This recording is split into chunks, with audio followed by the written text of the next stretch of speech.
आमर भारतीय जनता पार्टी ओडिशा रे पावर को आसला पर मो जितला पर मोर गोटे इच्छा थिला कि श्री अटल बिहारी वाजपेयी गोटे मूर्ति ब्रह्मपुर हो से दिन मो उद्यम करी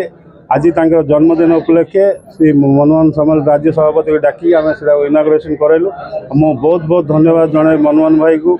आमर भारतीय जनता पार्टी ब्रह्मपुर कर्मी को आपण प्रेस बंधु समस्त को जहाँ वर्षार भी आप जो सहयोग कले से बहुत बहुत धन्यवाद। आज जन्म जयंती शतवार्षिक पूरा वर्ष सारा पालन करने भारत सरकार ओडिशा सरकार एवं भारतीय जनता पार्टी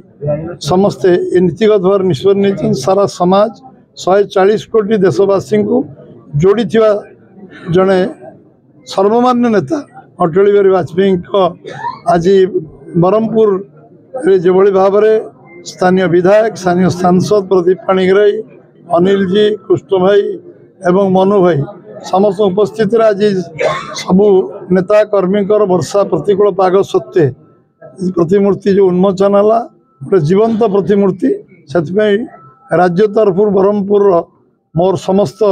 सहयोगी सहकर्मी सांसद विधायक एवं समस्त दायित्व थिबा कार्यकर्ता को मु अशेष धन्यवाद अर्पण करुच्ची। निश्चित भाव में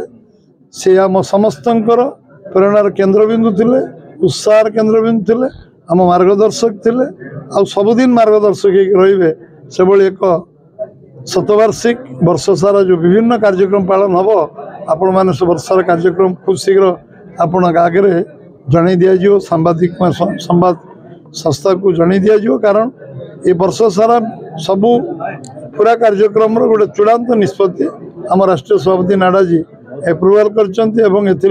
प्रधानमंत्री नरेंद्र मोदी स्वीकृति अच्छी